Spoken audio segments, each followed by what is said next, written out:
Ao vivo! GDX Brasil Cast, mais um episódio aqui.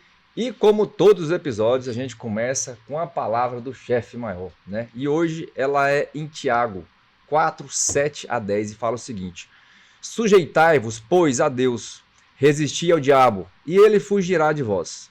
Chegai-vos a Deus, e ele se chegará a vós. Limpai as mãos, pecadores, e vós, de duplo ânimo, purificai os corações, humilhai-vos perante o Senhor, e ele vos exaltará. Seja um dia incrível, sensacional, e faça seu melhor só hoje. Estamos aqui hoje, vamos falar de tecnologia, de carro, de muitas coisas incríveis, de família, de negócio, de crescimento, desenvolvimento, com esse cara incrível, que é meu amigo, meu parceiro, um cara que eu aprendi a admirar, ele não só pelo seu resultado, mas pela pessoa que é Luciano Rosa, conhecido como Luciano da Desbrava, meu amigo, seja bem-vindo. Fala um pouco aí para essa galera. E aí, Everson, beleza? Obrigado pelo convite aí. Parabéns pela estrutura, né? Já te dei os parabéns antes aqui. A gente acha que um podcast, às vezes, é uma mesinha, uma televisão e um celular ali de trás. Fiquei assustado com a estrutura que precisa para rodar isso, tanto física como de time, né? Valeu pelo convite. Vamos rodar e vamos ver o que vai dar, né? Massa demais. E aí o Luciano tava escapando aqui do dia, né, Luciano? Luciano tava assim, fiz o convite, o Luciano, rapaz, mas eu não gosto muito assim de aparecer. O Luciano sempre é um cara tímido, né, Luciano? Por mais que é um cara que é conhecido, mas a essência do Luciano é a essência mais tímida, mais caseira, mais retraída, né, Luciano? Mais ou menos, né? O passado não era muito caseiro, não, né? Devagar a gente fui construindo família, foi ficando mais quieto um pouquinho, né? Mas não é, sabe? É porque a gente imagina o seguinte: quem vai para um podcast é um cara que tem sucesso, né? Que já conquistou muitas coisas. Não é que às vezes a gente tenha conquistado, né? Não tenha conquistado, mas é pela insegurança, né? Toda vez que eu estava muito achando que eu sabia das coisas, eu quebrei a cara. Logo com 18 anos, quando eu abri minha primeira loja de carro usado, depois de um ano, estava vendendo muito bem, eu já achava que eu sabia de tudo, que eu dava conta de tudo, excesso de confiança, quebrei a cara. Vários momentos como esse também, depois já em Palmas, e até recente, parece que a gente está sempre tendo que quebrar a cara para se educar, né? E aí tem um ambiente aí que eu não gosto de estar nessa zona de conforto não, né? Que é achar que já sabe das coisas, porque o para trás aí já me educou, né? E não me educou pelo amor, me educou pela dor, né? Então é mais ou menos isso, é insegurança de vir aqui achando que sabe muito, mas no fundo a gente sabe um pouquinho, mas não sabe desse tanto não. Essa é a simplicidade que tá no seu coração, Luciano, porque o que acontece? A gente percebe que o aprendizado ele é constante. Eu tenho essa máxima que eu gosto de frisar, né? Friso em todos os lugares que eu vou, é uma política da minha vida, quem convive comigo, que é aquilo, fazer nosso melhor só hoje, né? Entender que hoje é um dia que nós temos para poder aprender, é um dia que nós temos para poder crescer. E essa humildade que vem no seu coração de estar aprendendo, com os erros, porque os erros nos ensinam muito, né, Luciano? A gente aprende mais com os erros do que com os acertos. Quando a gente erra, como você acabou de dizer, a gente está ali se desenvolvendo, a gente está se polindo, né? Se desenvolvendo realmente, literalmente, no processo de crescimento. Essa seu início aí com carros usados, você começou em que época, Luciano? Essa fase aí, foi aqui em Palmas, foi em Brasília? Na verdade, eu já venho de uma família de comerciantes de carro, né? E por coincidência, meu pai... Eu vou pegando as histórias aos poucos, né? Da construção do meu pai. Meu pai morreu já tem alguns anos. Mas minha família é uma família de comerciante. Meu pai vendia máquina na Belém, Brasília, em 1960 e alguma coisa. E acabou vendendo umas máquinas em Porto Nacional, não recebeu o dinheiro e recebeu uns carros. E vendeu esses carros e apurou muito mais do que ele tinha para receber, né? E acho que ele pegou essa veia do automóvel e lá, morando, minha família é mineira, de Patrocínio, Minas Gerais. E minha mãe mudou para Brasília, meu pai meio que foi andando atrás da minha mãe aí e começou a frequentar Brasília e começou a vender carro em Brasília. Então buscava carro em Minas Gerais e vendia em Brasília. E aí buscou um carro do meu padrinho, parece que ganhou um dinheiro enquanto meu padrinho era para o meu padrinho usar o carro. Antes do meu padrinho voltar de viagem já tinha vendido o carro. E aí foi desenvolvendo algumas parcerias e até que em 1969 abriu a Minas Automóveis em Brasília. e foi trazendo os irmãos aos poucos. Cada irmão foi montando uma loja, meio debaixo do guarda-chuva dele, ele sempre com um percentualzinho de alguma coisa. Então a gente foi criado dentro de uma loja de carro usado em Brasília. Depois meu irmão muito cedo começou no segmento de automóveis também, dentro da loja do meu pai, começou a fazer umas catirazinhas, ganhar um dinheirinho, sem despesa, sem nada. E até o momento que meu pai virou e falou assim, não, agora está na hora de você montar a sua loja. Isso pro meu irmão, né? E aí fez uma receita de bolo pro meu irmão que eu levo ela para mim até hoje, né? Virou para ele e falou assim, a gente tinha uma loja em Taguatinga, e virou para ele e falou assim, ó, você vai montar a sua loja. Meu pai ficou sócio dessa loja, a gente tinha um primo, o Binho, que era sócio também, falou, ó, você vai lá na Asa Norte, que era um lugar que tinha muita loja, procura um ponto perto da loja que mais vende e instala esse ponto lá. Porque esse cara tiver no estoque, se tiver um Gol prata, você tem que ter um Gol prata. Se tiver um Palio branco, ele tem que ter um Palio branco. Eram os carros da época ali, né? Só porque ele vai abrir 8 horas da manhã e vai fechar às 18. Você vai abrir às 7 e vai fechar às 19. No sábado ele vai fechar meio-dia. Você vai ficar aberto até às 18. Ele vai fechar todo domingo e feriado. Você vai abrir todos os domingos e feriado, com exceção do dia santo. E assim meu irmão fez e teve muito sucesso. A gente tem uma diferença de 4 anos. Meu irmão já era sempre meio do mundo dos negócios ali. Eu tinha outros focos. Eu queria jogar bola, né? Todo mundo lá em casa começou a trabalhar muito cedo. Meu pai exigiu que todos trabalhassem muito cedo. Tem um primo comigo, que é o Júlio, que está com a gente aqui também. Veio como meu pai trouxe ele, é nosso sócio hoje, mas começou muito cedo também esse meu primo. E aí eu queria jogar bola. Então, quando eu comecei ali para fazer serviço de banco, 12, 13 anos, os bancos na época demoravam demais, né? Ela fila do lado, não sei se você pegou essa época de fazer serviço de banco, que a fila ia para fora, mais ou menos em Brasília, demorava 2, 3 horas. Eu sabia que a fila ia demorar, eu saía da loja, jogava bola escondido, e 4 horas, 3h50, eu corria para a fila do banco. Chegava às 6 horas da tarde. Eu achava que eu ia ser jogador de futebol. Não estava muito focado com muitos negócios, não. Depois eu fui para os Estados Unidos fazer intercâmbio. Meu pai fez uma viagem para os Estados Unidos e voltou. E na cabeça dele, todos os filhos tinham que passar um período nos Estados Unidos para ver, porque abriu a mente dele demais, né?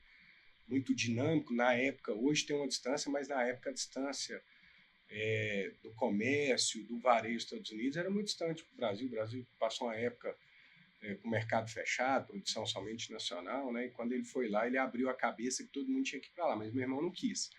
Eu já fui, para mim era um passeio, na verdade, né? Não era para abrir a mente, mas eu só tinha 15 anos, fui, gostei demais, voltei, e quando eu voltei, meu pai falou, agora, chamou meu irmão e falou para ele, né? Agora você pega seu irmão agora e chega a serviço nele. Agora tem que aprender a trabalhar de verdade.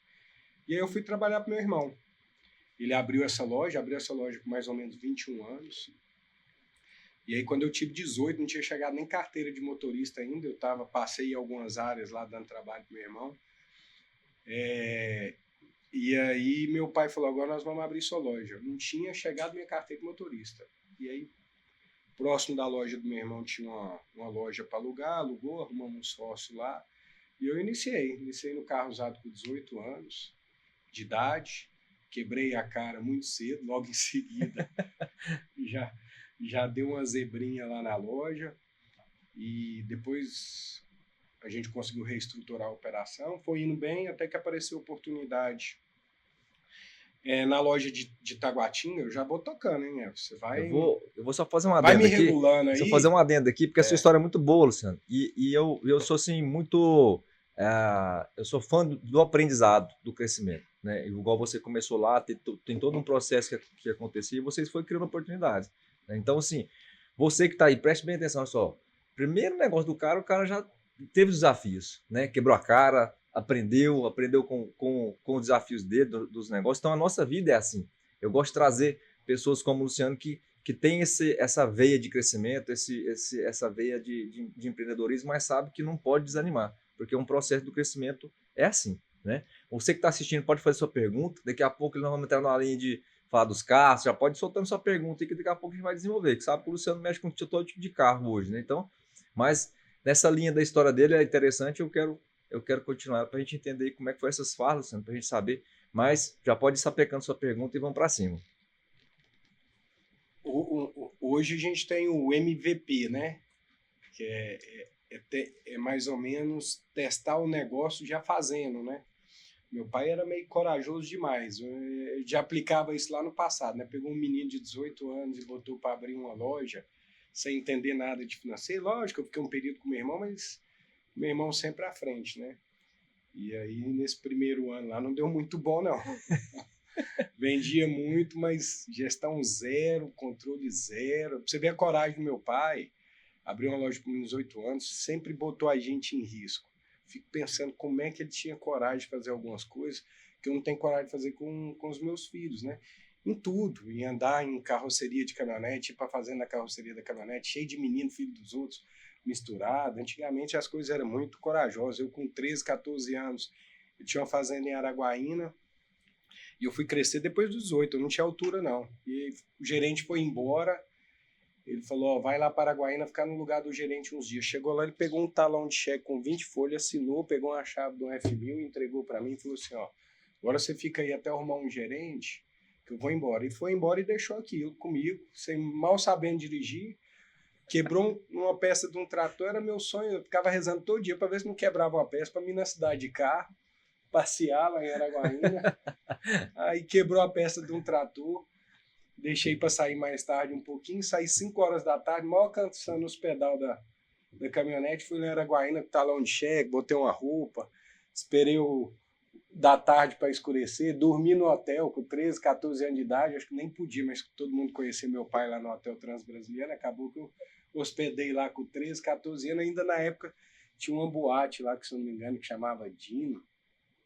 Ainda fui lá para a porta e consegui entrar nessa boate com 13, 14 anos, tava me achando, né? Talão de cheque, câmera. Mas eu falo isso pela coragem, né? Meu pai foi botando a gente no mundo desde cedo aí, coisa que às vezes ele não tem coragem de fazer hoje. Hoje até a própria situação, ela coíbe isso, né, Luciano, de trazer esse processo para dentro, de vir para cá, né? E Araguaína, então, vocês abriram primeiro Araguaína, depois vieram para Palmas. Aí depois, meu primo que estava com a gente em Brasília, que é o Júlio, foi para Araguaína, tinha loja em Taguatinga, foi para Araguaína e começou o negócio. O negócio já existia, a Desbrava tem mais de 50 anos de idade, e o nome Desbrava todo mundo tem curiosidade, mas não é Desbrava de desbravar, é Distribuidora Brasileira de Veículos Araguaína. E o nome ficou muito bom, né? Que é um nome meio de desbravar, que acho que a gente tem um pouquinho desse DNA aí. E aí o Júlio chegou em Araguaína em 97, em 2001 tinha uma operação da Ford aqui em Palmas, e essa operação encerrou, ela fechou, e a Ford convidou a gente para assumir. A gente tinha meu pai convidou um sócio no começo, já tinha conseguido ganhar um dinheirinho lá em Brasília, minha irmã já tinha ganhado dinheiro, e aí juntou o meu dinheiro, com o do meu pai, com o do Rodrigo, com o do Júlio, e a gente iniciou essa operação com esse sócio também. Depois de um período, aí eu cheguei dia 13 de dezembro de 2001 em Palmas, e dia 28 de dezembro, meu pai em Paraguaína sofreu um acidente de carro e acabou falecendo. E eu tinha 15 dias de Palmas somente, né? 2001. 2001. E eu vim para Palmas, na verdade, sem plano de ficar. Eu tinha namorado em Brasília, que é minha esposa hoje, a Mariana. Tinha namorada, tinha uns amigos. Minha vida lá era jovem empresário, né? 21 anos de idade, 22, com uma loja de carro, podendo escolher o carro que saísse, com um dinheirinho na conta, com os amigos de infância, numa capital igual o Brasil. Então tinha a vida que queria Deus, né? Trabalhava bastante, muito mesmo. Meu irmão implementou um sistema lá em Brasília, que era assim, para ele comprar carro, ele acordava 4 horas da manhã, porque a gente não tinha nada online na época, né? Era tudo correio, era jornal impresso, né? E para conseguir comprar carro, ele acordava 4 horas da manhã e pegava o correio lá no Correio Brasiliense, para ser os primeiros a pegar. Aí chegava na loja 4 e pouco, 5 horas, começava a circular os carros que tinham de oportunidade. E aí ligava na casa do cliente 6 horas da manhã. Mas já tinha um discurso mais ou menos pronto, porque você liga na casa da pessoa 6 horas da manhã e pergunta, quer vender o seu Escort L293? O cara, amigo, você está me ligando nessa hora. Então a gente contava uma história, não, é porque eu entro no meu emprego 8 horas, eu só tenho essa hora para olhar seu carro. E a gente se juntava, eu, ele, meu primo, o Bim, saía cada um para um canto. Circulava lá, um ia para Taguatinga, outro ia para Sobradinho, para comprar capseta. Então, dormir mesmo, a gente dormia pouco, porque adorava a noite, né? Ia para casa das namoradas, dava um passeiozinho mais ou menos depois que saía da casa da namorada ou com as namoradas aí nas boates, e às vezes emendava e ia direto pro correio para poder pegar carro. A gente fazia isso umas 3, 4 vezes por semana. Mas aí, o Júlio, a gente iniciou essa operação em Palmas com o sócio, meu pai faleceu, continuei em Brasília os primeiros 6 meses. A operação não estava indo muito bem aqui ainda, fazendo os ajustes, o sócio tinha um perfil um pouco diferente do nosso, e acabou que um dia meu pai entrou na concessionária, nós abrimos em julho, dia 2 de julho, dia do aniversário da Mariana. Nesse período até dezembro, meu pai entrou na concessionária e tinha, na época, um ex-governador, acho que era o Moisés Avelino, andando pelo showroom e nenhum vendedor atendendo. Aí foi quando ele ligou e falou, ó, junta suas coisas, que esse dinheirinho que você acha que você ganha em Brasília não vai dar para pagar um terço do prejuízo que se a gente fechar essa loja aqui em Palmas.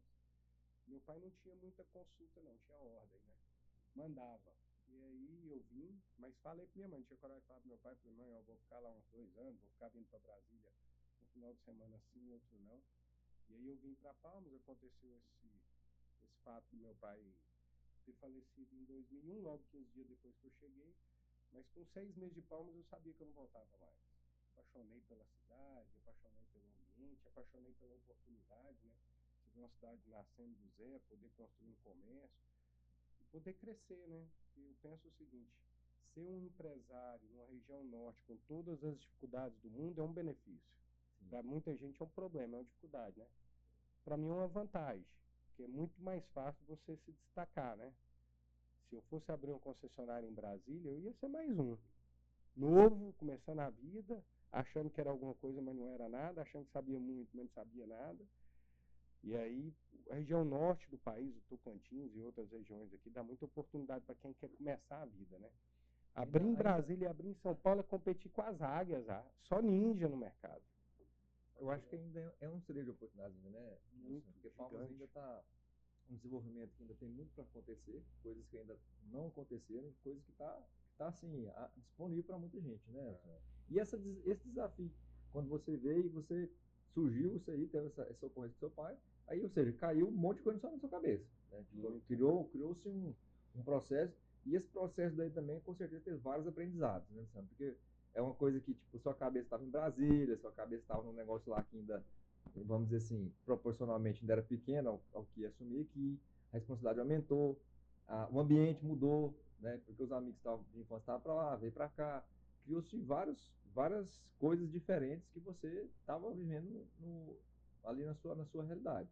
O que foi que você sentiu assim, mais impactante de desafio? Além obviamente, da perca que é irreparável, que é a perca do seu pai, mas os desafios em termos comerciais mesmo, de negócio. Quando você falou, cara, e agora? Agora eu tenho que abraçar isso aqui, e é comigo, agora tem que bater no peito, tem que esquecer algumas coisas, e você foi aprendendo e desenvolvendo. O que você... pontos chaves? Rapaz, naquela época, perder meu pai, você sabia que hoje eu sinto mais falta do meu pai do que naquela época? Porque naquela época meu pai meio que deixou uma missão pra gente assim, né? Ele era muito intenso, negócio de trabalho, de entrega, tudo. Então, acho que nós 3 lá em casa, acho que posso falar nós 4, que o Júlio é praticamente um irmão, mergulhamos no trabalho com tudo, né? Sentia a falta do dia a dia, mas mergulhamos para trabalhar, mas e meu irmão fez um papel dentro da minha casa muito forte assim, acho que ele meio que assumiu assim as decisões, fez a gente sentir parte de tudo, né? Mas ele meio que liderou Abraçou todo mundo lá e novo pra caramba também. O bicho é bruto. E aí segurou as pontas nossas bastante. Minha mãe foi uma monstra também, né? Super, uma postura firme demais, não deixou a gente dar um desvio de fraqueza, sabe? Mostrou firmeza, foi um pilar gigante assim dentro de casa, junto com a minha irmã também, o meu primo também ajudou muito. Mas hoje eu olho para trás assim, eu falo, puta merda, como meu pai fez falta. O que a gente novo, sem orientação de um pai, é um estrago. Hoje eu sei medir isso. Na época, assim, muito novo, eu achava que eu dava conta das coisas, sabe? Quando eu falei pra você, assim, por achar que tem o sucesso é uma zona de conforto que eu não quero estar nela. Porque é onde você vai quebrar a cara. Porque o mundo dá muitas voltas. Eu falo para um amigo meu e ele repete isso até hoje. A gente só tem duas certezas no mundo. Duas. Uma, a gente vai morrer. E a segunda, a gente vai ter problema. Se não tiver problema profissional, nós vamos ter de saúde, nós vamos ter na amizade, nós vamos ter no relacionamento. Então a gente tem que se preparar muito para isso. Porque você não vai pegar uma avenida limpa o tempo inteiro, não. Vai ter mata-burro, quebra-mola, vai ter buraco. Aí o tamanho desses desafios que você vai enfrentar na vida, que são os problemas, o tamanho desse problema vai ser de acordo com o que você vem plantando. Se você plantar coisa ruim, seu problema vai ser gigante. Se você plantar coisa boa, seu problema vai ser menor um pouquinho, né? Então, você vai construir a estrada da sua vida plantando hoje para ir colher lá na frente, né?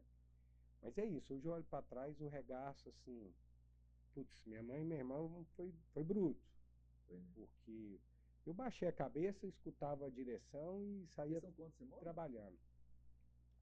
A gente é um irmão, né? O Rodrigo, que é o mais velho, eu do meio e a Renata mais nova, né? Renata e o Rodrigo, perfil muito parecido, mais agitado, mais intenso, mais agressivo. Eu era o mais manso lá de casa e tive que aprender, né? Eu acho que depois eu vou falar um pouco do perfil aí que eu acho que é de negócio, né? Mas o Rodrigo tem um perfil característico muito. Cada pessoa tem um perfil, né? Tem. E lá em casa eu acho que Ele é o mais velho, aí vem você. E a Renata, minha irmã. A Renata caçula. A Renata caçula. Ela sofreu menos. Ixi, sofreu demais, hein? É É? a menininha da casa, pô, né? E a Renata é muito intensa, né? Tem aqueles conflitos de adolescência, e teve com meu pai também, tudo, mas a pessoa que é mais intensa, ela ama mais, mas ela empina a cabeça mais também, né? E os dois são muito intensos. Eu era mais calmo, aprendi aos poucos ficar mais intensa, mais agitado, porque a demanda do dia a dia me exige isso. Uhum. E quando você pega um processo desse, aí naquela época existia os carros a diesel e carro a gasolina e carro a álcool, né, Alessandro? Vocês passaram por um processo e esse processo veio crescente. Quando veio aquele procedimento de mudança, começaram assim os carros flex, com certeza você deve lembrar claramente disso. O mercado já aceitou de cara. Eu lembro disso de ter alguns comentários, pelo menos na minha época lá, essa época eu ainda morava em Goiás. E a galera, esse negócio não presta, porque é botar álcool com gasolina e não sei o que, e tá.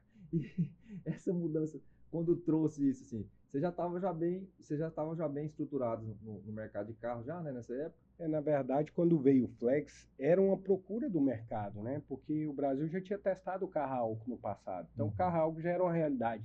Não era uma novidade muito grande, era uma oportunidade de você ter um carro que tanto abastecia a gasolina como abastecia a álcool. Então, você escolhia o que estava melhor naquele momento, né? Não uma transição gigantesca, igual nós estamos atravessando agora, que é para o carro elétrico com o híbrido no meio desse processo aí, né? Mas antigamente isso aí foi bom para o mercado, foi bom para os postos de gasolina, e eu acho que foi melhor ainda para o consumidor poder escolher o que estava melhor no momento, né? Show. E trazendo isso que você citou também, que era uma pergunta que o pessoal está querendo saber, esse lance, está vindo a questão do híbrido, a questão do elétrico e a questão do combustível. O Luciano hoje é um cara que empreende no ramo do combustível e empreende no ramo dos carros. E aí o Luciano pega e começa a vender carro elétrico. Como é que funciona, Luciano? Fala pra gente essa. Não sei não. Se puder me falar o que vai ser isso aí. Na verdade, você tem que surfar a onda, né? Você não pode ficar de fora da onda. Você vai ficar ali numa vida inteira com a prancha de surf e aí é surfar a onda do momento, né? Um momento lá atrás, a gente teve a oportunidade de entrar nos postos de gasolina. E aí apareceu agora a onda dos elétricos. E aí, porque eu tenho posto de gasolina, eu vou ficar fora de surfar essa onda? Não tem jeito, né? E o elétrico é uma realidade, talvez não na velocidade que alguns acreditam, mas eu não tenho dúvida que todo mundo dentro de casa vai ter um carro híbrido e um carro elétrico. Né? Não tenho dúvida. É uma tendência natural. Uma outra coisa interessante, e aí isso é uma pergunta minha, assim, o que acontece? O carro hoje, o elétrico, ele é um carro realmente muito procurado e a dimensão, acho que a tendência como você está falando, é aumentar, né? Até os prédios novos que estão vindo já tem lugar de carregar, as casas mais novas que estão fazendo, os projetos já vêm com esse projeto já tecnológico, você já na garagem você já tem o lugar para chegar e já plugar, então é uma coisa, já não é mais futuro, né? É um negócio todo presente. Como que você vê esses carros daqui a uns anos, a revenda deles? Porque, naturalmente, o cara compra um carro normal, compra uma caminhonete lá, compra um carro, né, que seja um Hyundai, que seja um Ford, mas ele provavelmente daqui 2 anos o cara quer trocar de carro, o cara está seminovo ali, ele revende. Como que você já enxerga? Já existe essa revenda do carro elétrico ou ainda não? Eu acho que a gente vai ter de tudo. Só porque eu acho que vai ser separado por marcas. A gente vai ter marcas de carro elétrico que vai ter um valor de revenda muito grande e marcas que não vai ter. Como isso aconteceu a vida inteira. Às vezes você tinha não vou falar o nome de uma marca aqui, porque eu tenho colegas que têm concessionária também. Mas a gente sempre teve uma marca que o carro usado valia ouro, era cheque ao portador, aí eu já posso falar, um Corolla antigamente, era tudo que você tinha vendia. E tinha outra marca de outros países que usado não tinha quem quer e era metade do preço, às vezes com o mesmo ano, no mesmo segmento que um Corolla. Então eu acho que a mesma coisa vai ser no elétrico. Por quê? Porque vão vir carros elétricos de grande qualidade e carros elétricos de baixíssima qualidade. Esse é um momento de transição. Vão chegar 10, 15 marcas de elétrico no Brasil, vão ficar 3, 4. Porque algumas vão vir, vão testar o mercado e vão entender se tem espaço para eles no mercado. Os que tiverem espaço vão ficar e os que não tiverem espaço não vão ficar. Acho que um dos pontos relevantes disso é quem vai botar a fábrica no Brasil que tem qualidade de produção, né? Tem 3 marcas que já estão se destacando aí, que é a BYD, uma que eu represento, a GWM e Chery. Essas 3 marcas, eu acredito muito que essas 3 marcas vão ficar. Tem produto de qualidade, eu posso falar muito da minha, porque as outras eu não conheço nos detalhes. Mas eu posso te falar que a bateria da BYD, que é uma das maiores fabricantes de bateria do mundo, e ela já soltou uma série de matérias, tanto da qualidade da bateria como do risco, porque tem outro ponto que tem que ter relevância, a questão do risco de um acidente, alguma coisa. Ela testa lá, fura a bateria com a furadeira, põe o carro para bater, a bateria não explode. E já tem Uber aí com 300 mil km rodados e que é com aproveitamento de 80% da bateria. Então, assim, mas vai ter carro chinês que vai com 2 anos, a bateria não vai valer nada. Muita marca nova está chegando sem fábrica no Brasil, que eu já acho que tem que ter um ponto de alerta. Não vou julgar, ainda estão chegando, a gente vai entender quem são eles, mas na China a gente sabe. A China no passado tinha muita coisa ruim, 90% era coisa ruim. Hoje tem muita coisa boa também. Quem tem um BYD hoje pode falar aí. O carro é fenomenal, excelente, né? Agora tem muita marca ruim também. E falando de chinês, você tem da China também, visto essas tecnologias novas, o que está acontecendo, o mercado que tá em evidência, trazendo essa questão, então você está bem antenado. Igual, por exemplo, o BYD, que é um carro realmente que pegou uma aceitação boa, um carro bonito, um carro que você falou assim, que eu experimentei, conheço muitos amigos que têm, já tive a oportunidade de andar, e você percebe que ele tem não só tecnologia, mas ele também tem uma qualidade, né? Um carro com design bonito, bacana. E voltando a essa linha da bateria, o mercado chinês hoje já produz, por exemplo, vamos trazer para essa realidade do BYD. O cara vê, digamos que hoje eu cheguei no ponto que a minha bateria precisa trocar. Esse kit dessas baterias hoje, elas custam muito caro ainda? Como é que funciona? Na verdade, acho que praticamente ninguém teve que trocar a bateria ainda. A não ser que seja uma bateria com defeito que está na garantia, né? Hoje tem marcas que dão 8 anos de garantia na bateria, tem marcas que dão 10, tem marcas que dão 8. Então não chegou esse momento da troca da bateria. Quem está trocando a bateria está trocando na garantia. Não está trocando pelo uso da bateria. Isso vai acontecer nos próximos 7, 8 anos. Mas falando do que acontece lá na China, né? Tem bateria lá de 15, de 20 anos. E tem um mercado que já acontece na China, que eu acho que vai acontecer no Brasil, que é recondicionar a bateria também. Porque tem um desafio do mundo, sustentabilidade, é o que vai fazer com esse resíduo, né? E aí as marcas estão pensando nisso, sempre Não desvalorizando as outras marcas, mas falando do que eu vivo no dia a dia, que é a BYD, então eu posso falar por ela, né? A BYD tem uma questão sustentável muito forte, né? Então, para você ver, o propósito da BYD é diminuir 1% a temperatura do mundo. E esse negócio de carro elétrico aconteceu nisso. A China precisava diminuir a poluição, foi nesses encontros aí internacional, fez um compromisso com o mundo inteiro, e aí ela vem melhorando a questão dela energética. Você anda na China lá, tá cheio dos ventiladorzinhos, como é que chama lá? Aquela energia? A eólica, lotado na China inteira para produzir menos energia pelo carvão, por tudo. E ela criou um incentivo na indústria automobilística, que é outro responsável, além da geração de energia e das outras indústrias, pela poluição na China. Então ela criou um incentivo, provavelmente fomentando financeiramente e com isenção de impostos, para o carro elétrico. E aí foi onde o carro elétrico se desenvolveu. Hoje a China está anos-luz de desenvolvimento em tudo for tecnologia. Depois, se você quiser falar sobre tecnologia, eu adoro isso aí. A gente pode falar um pouquinho também. Mas voltando ao assunto da sustentabilidade, e aí veio se desenvolvendo. O primeiro carro que a BYD teve, aí o chinês tem aquele negócio, que é um pouquinho da receita de bolo do meu pai lá, que eu adoto isso até hoje em tudo que eu vou fazer, procurar o que o cara faz o melhor e tentar fazer um pouquinho melhor do que ele, mas vai iniciando ali, fazendo o que ele tem melhor. Fala um pouquinho dessa receita de bolo, que ela é importante. Fala do seu pai aí e a deixa, receitinha de bolo. Depois eu volto na receita, só para finalizar o negócio da BYD aqui, né? Então a BYD tem esse propósito de diminuir a temperatura do mundo em 1%. Primeiro era na China, eu acho que eles já fizeram isso na China, a BYD contribuiu demais para isso. Lá na China, eu fui numa cidade que é Shenzhen, 90% dos ônibus são elétricos, 95% dos táxis são elétricos. E 95% dos carros são elétricos, e vende muito carro elétrico na China lá, né? Então acho que isso vai vir para o mundo inteiro. Mas não vai ser só a BYD, não. O mundo vai ficar meio híbrido e meio elétrico, né? A Ford já tem um projeto antigo também. Você tem um Mustang elétrico, que é o carro que, vou falar isso, vai criar inveja aí nos meus parceiros de montadora aí, mas o Mustang elétrico para mim é o carro mais fenomenal que eu já dirigi, né? O carro tem uma potência imensa, muita tecnologia, maravilhoso, um carro de alto padrão, mas esportivo, tem aquela pegada esportiva do Mustang, né?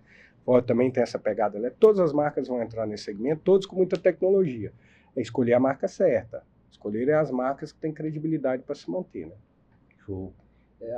Agora, qual cidade que é 95% lá? Shenzhen. Shenzhen? Shenzhen, 100% dos ônibus são elétricos, 95% dos táxis são elétricos. Acabou o posto de combustível.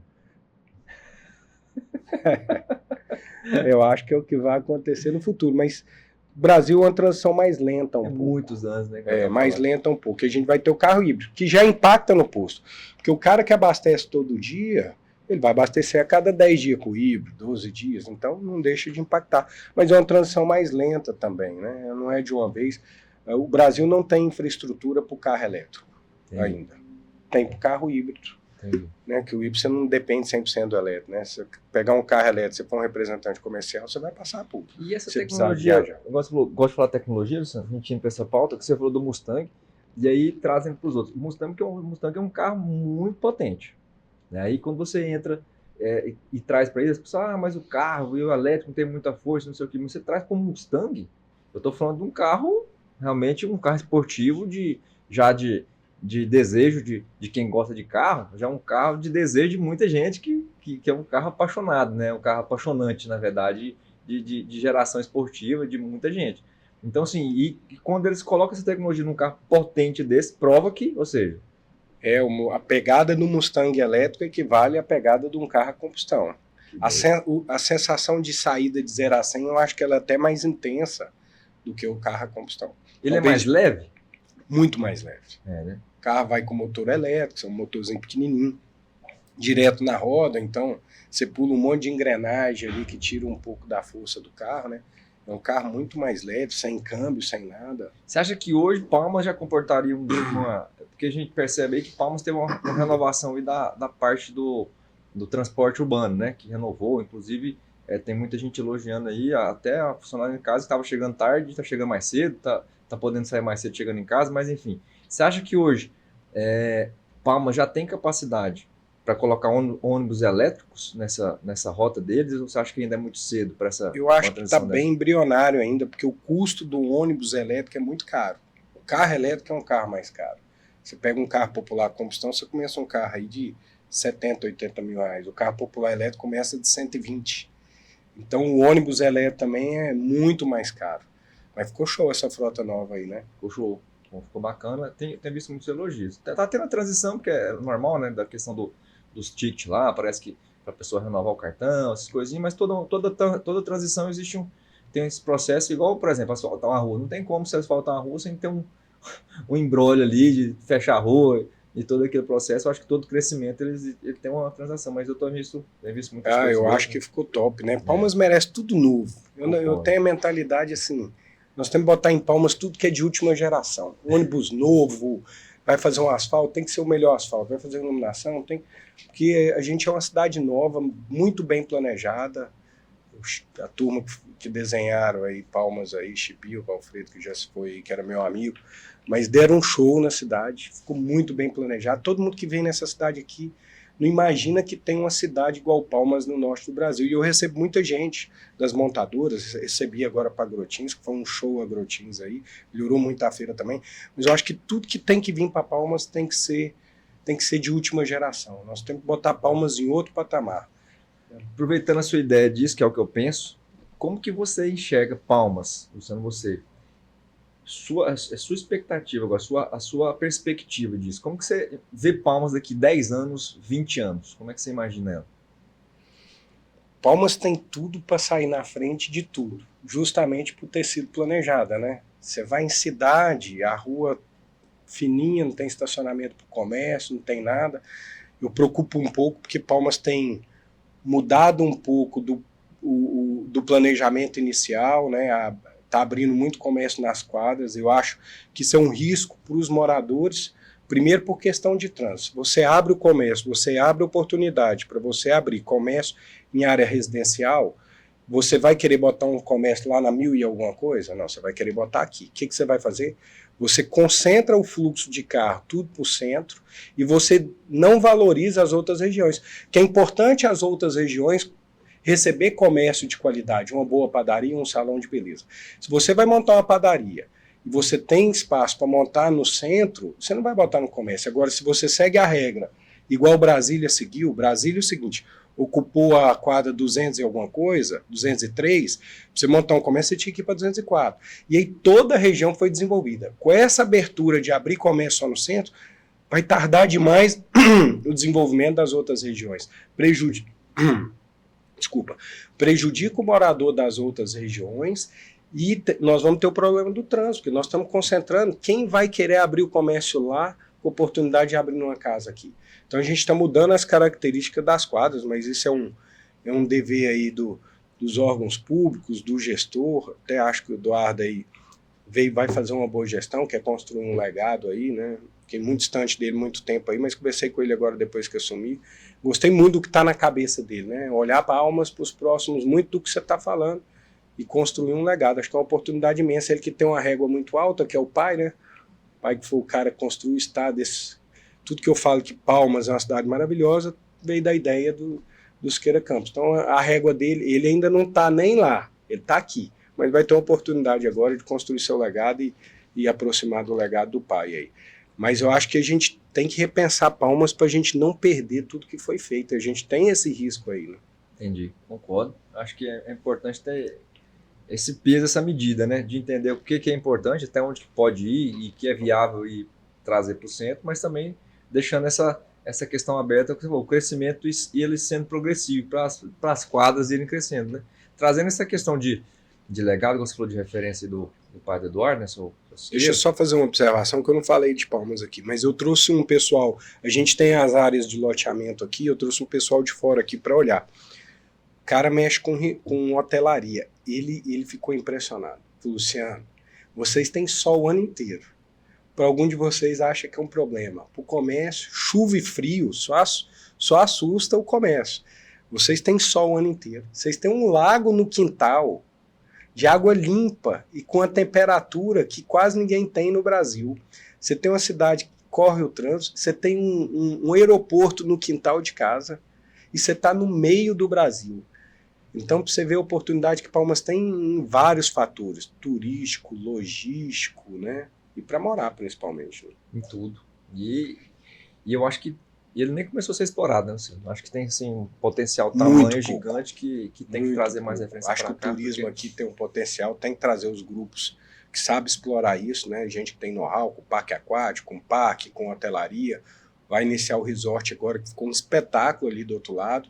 Aquele resort ali, acho que é a pedra fundamental do turismo do Tocantins, né? Apesar que o Jalapão, né? Então deixa eu botar a segunda, que o Jalapão é o nosso principal, mas tem muita mais coisa pra gente explorar no Tocantins.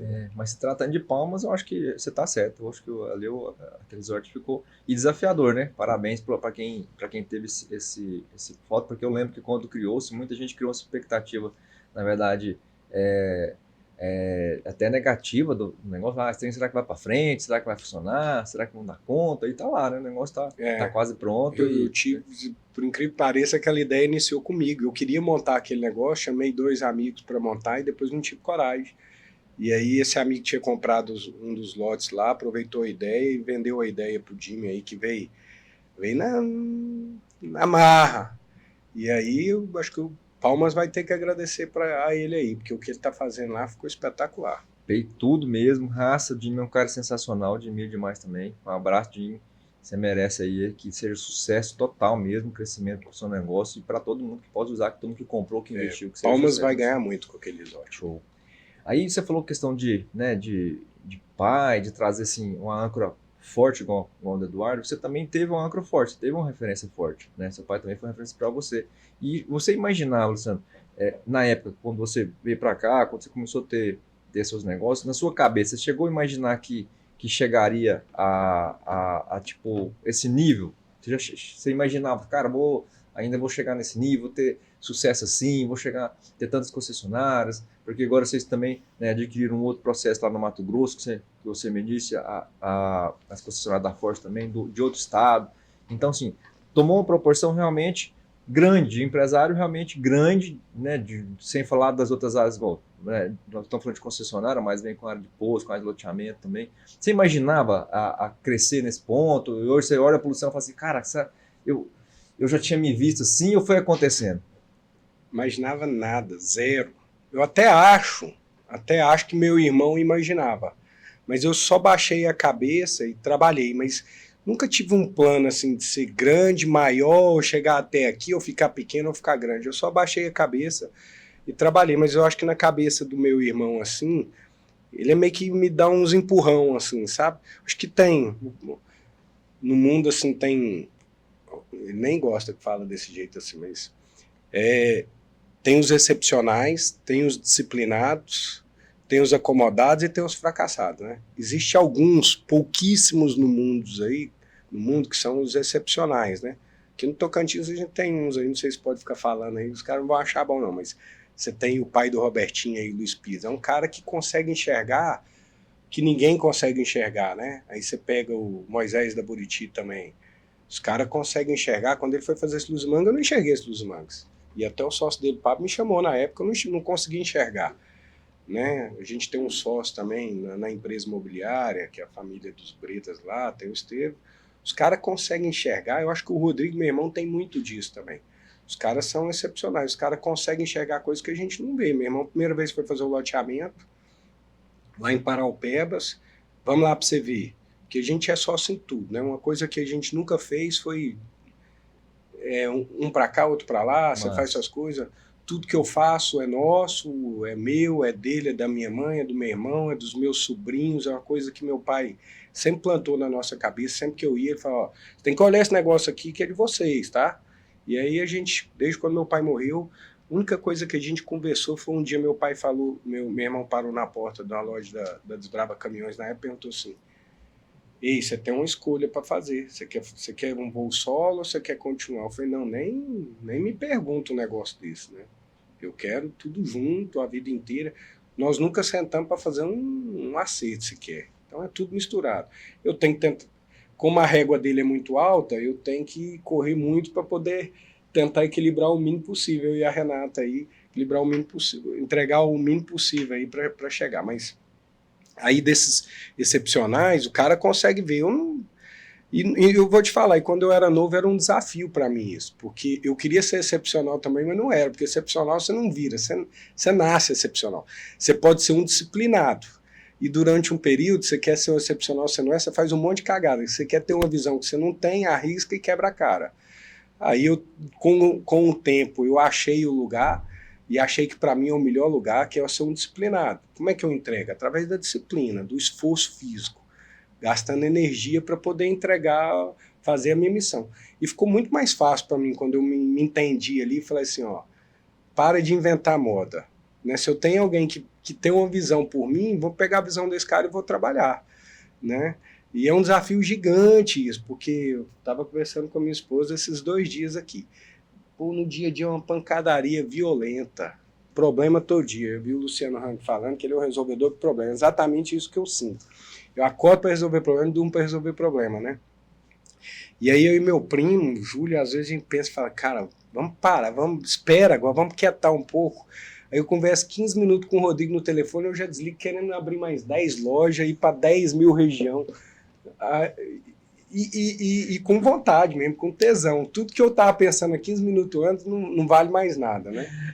E aí eu fico nessa, agora Mas isso no esforço. É o grande lance de a gente ter com quem anda, né? A gente saber com quem anda e ter as pessoas certas com quem a gente anda, porque a gente é provocado. Igual você falou, você deu um exemplo lá atrás, quando você estava em um ambiente dos amigos que era para ir para festa, os amigos vão te atrair para festa. Se você tem alguém que quer te puxar para você crescer, você vai puxar para crescer. Se você quer alguém atraindo para a família, você vai ser atraído para a família. Né? E eu percebo que você tem muito disso. Você é um cara que consegue ouvir, é um cara hoje que é família, é um cara que é pai. Né? E falando nisso de família, você tem quantos filhos hoje, senhor?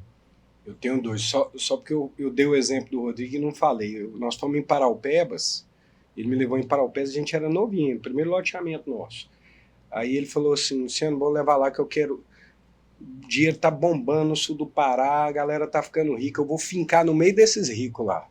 Foi mais como? Ele falou, não, eu vou, aí achou uma área lá de um amigo nosso, que foi sócio do meu pai numa fazenda, e me levou lá para poder conhecer a área. Rapaz, a gente saiu da cidade e foi andando de carro.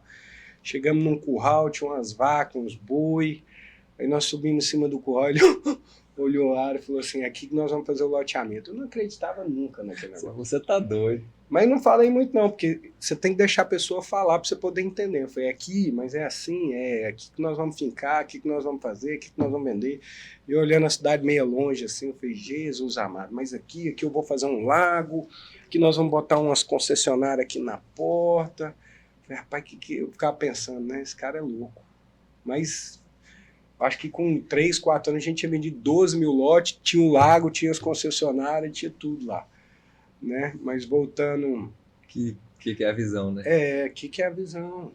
Mas quem não tem a visão e tenta ter também, quebra a cara aí, porque começa a arriscar, porque o risco disso é gigante. Imagina se um negócio desse der errado.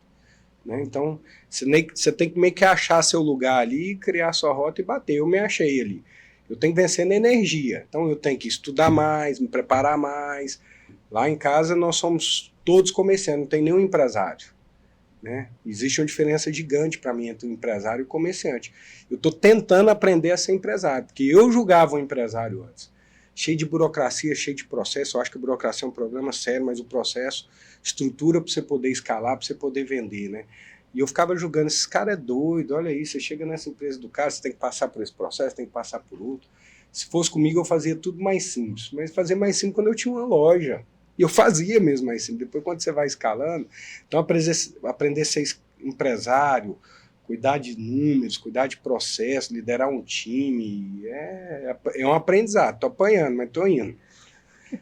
Mas voltando lá de família, né? Tem 2 negão lá em casa, tem a Mariana, minha esposa, e eu tenho o João Pedro e o João Gabriel, que geração aí desafiadora, né? Que essa molecada tá pegando aí, vai pegar uma pedreira para frente aí, na minha opinião. Esses moleques têm um desafio gigante, porque muita coisa para distrair, muita coisa para desviar do certo e do errado, né? Tanto nas questões de caráter, qual que é a idade dele, assim? de família. O João Pedro tem 13 anos, É um negão lá de casa, rapaz, ele tá medindo, 3 bateu quase minha altura aí. Tenista, apaixonado, bota eles para trabalhar também, um menino calmo, tranquilo, super responsável. 2 perfis totalmente diferentes lá em casa.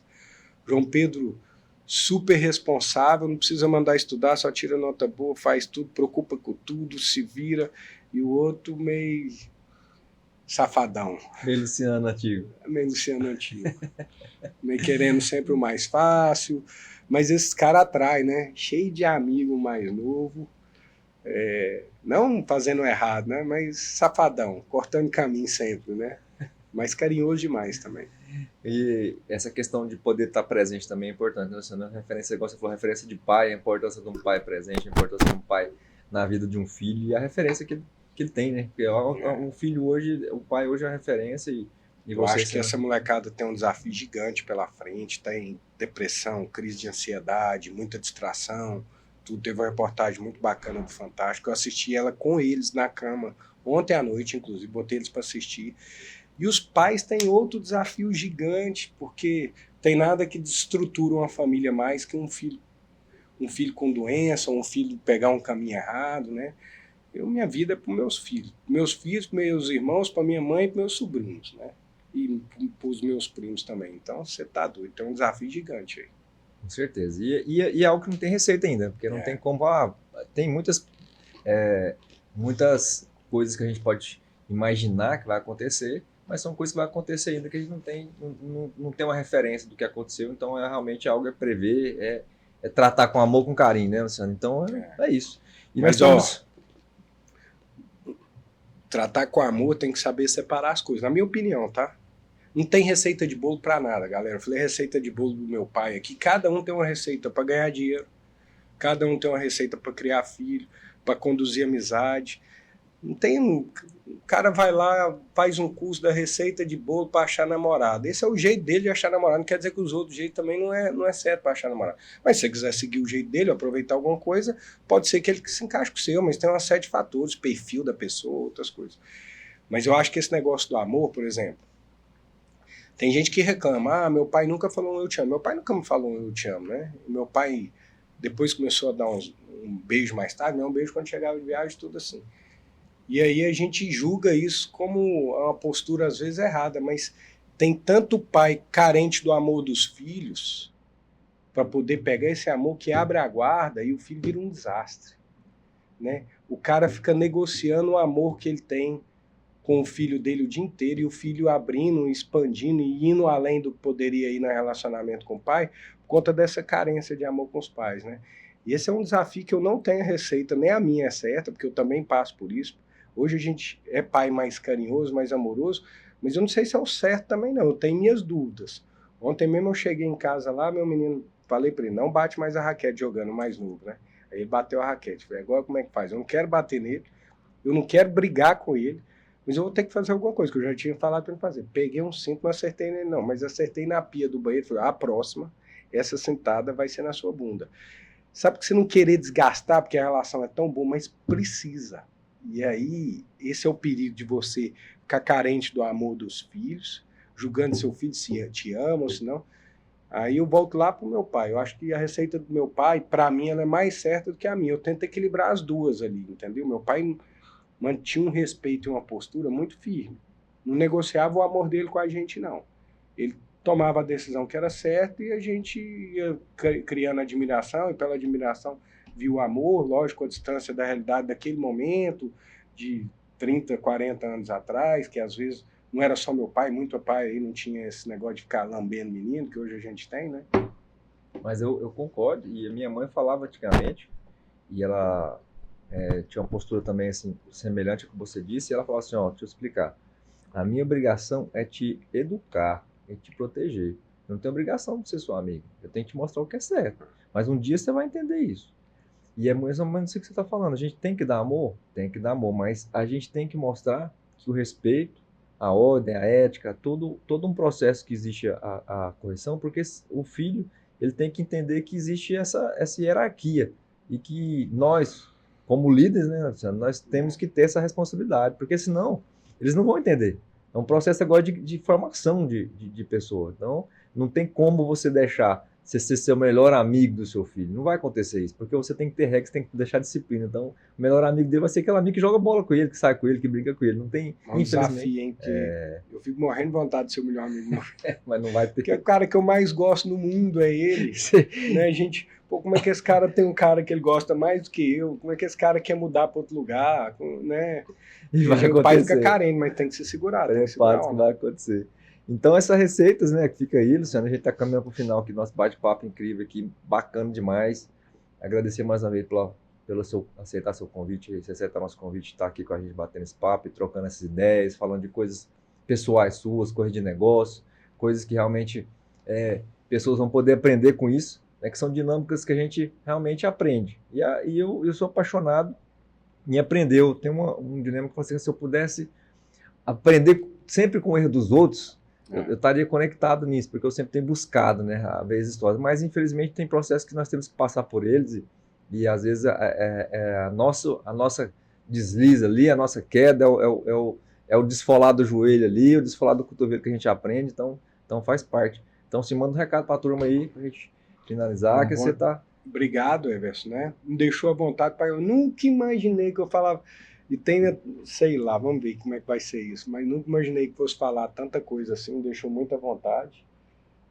Depois, se quiser fazer um sobre tecnologia, a gente não falou bastante de tecnologia, falou dos carros chineses, né? Mas eu fui no Vale do Silício, na China 2 vezes. Estou gostando muito dessa área e eu acho que todo mundo vai ter que se atentar a isso. Tem um negócio aí que vai acontecer no mundo nos próximos dias de robô, IA, tudo quanto há, que se não cuidar vai ficar até perigoso. Então tem muita coisa pra gente brincar aí depois. Se der bom isso aqui, a gente faz um segundo. Mas agradecer por convite aí, espero que tenha dado certo aí, que a galera goste. Show, a galera vai gostar. Curta aí, comenta, faça o seu melhor só hoje, é o nosso tema aí. O Luciano tá aqui, um cara que realmente me inspiro nele, um cara extraordinário, e tem buscado essa questão de fazer o melhor, né? Como a história dele conta, de buscar energia, de buscar força nas coisas que tem que ser feito. Eu acho que em tudo na nossa vida nós temos que fazer. Não existe receita, ele contou a receita do pai dele, mas é como eu falo, não existe uma receita de bolo para todo mundo, senão teria uma receita, todo mundo seguiria aquela receita, o mundo seria perfeito. Mas siga aquela que você acha que é boa, dentro dos princípios, dentro dos valores, dentro da ética e da moral, os bons costumes. Você buscar uma referência que é Deus e que Ele possa estar abençoando a sua vida, seus negócios, sua família, tudo que você possa estar buscando aí. Então vamos lá. Só hoje, faça o seu melhor e bora pro próximo. Aquele abraço. Valeu!